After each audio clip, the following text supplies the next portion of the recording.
David, this entire story of sadistic homosexual slayings would almost appear to be fiction, scripted with the full intention of shocking readers over and over again.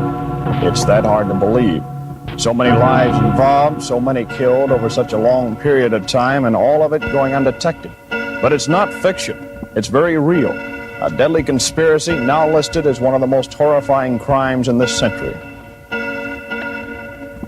An innocent-looking Pasadena home, but some of the people who went in were carried out in plastic bags. They had been murdered. Death in most cases came after the victims had been subjected to various sex acts and torture.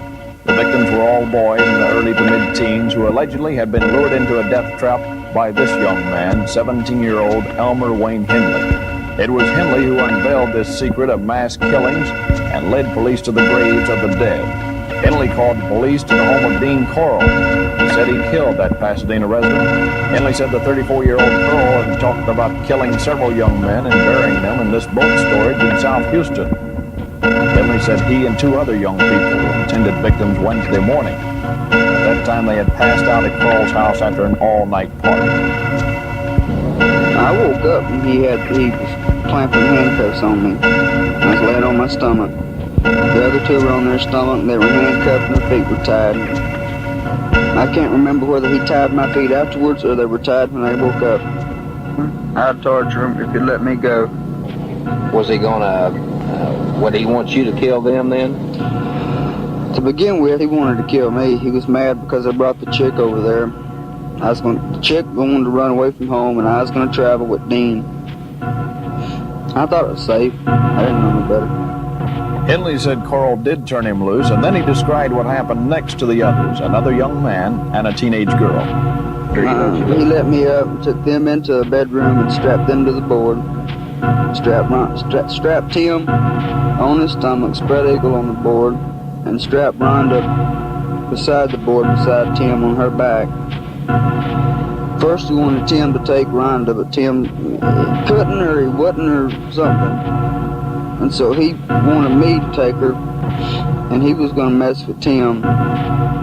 Henley said at one point, Coral put down his gun. He picked it up, ordered Coral to release the other victims, but he refused. And Henley says he shot Coral repeatedly. Henley's initial story makes it sound as if he were in effect a hero. But police suspicions were confirmed the next day.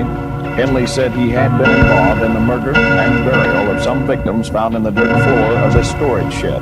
For most of Wednesday night, lawmen continued to unearth bodies. All supposedly young boys, early to mid-teens, all had their hands tied, their bodies wrapped in plastic. Lime had been poured over the victims to help decompose the bodies. It did a more than adequate job. Bits and pieces of skeletons were removed time and time again. In some cases, flesh clung to bones like jelly. The stench inside that shed was almost overpowering. Those with weak stomachs stayed out. Just before closing down the digging operations for that night, a lieutenant in the Houston Homicide Division talked about the victims, and he talked about the killers. How would you classify this series of crimes? Just like I said a while ago, fellow sadistic type of a clown would pull something like this. And you think most of these victims are young boys? I'm pretty reasonably sure they are. The reports that we have, missing persons, are all a bunch of kids, 13, 14, 15 years old.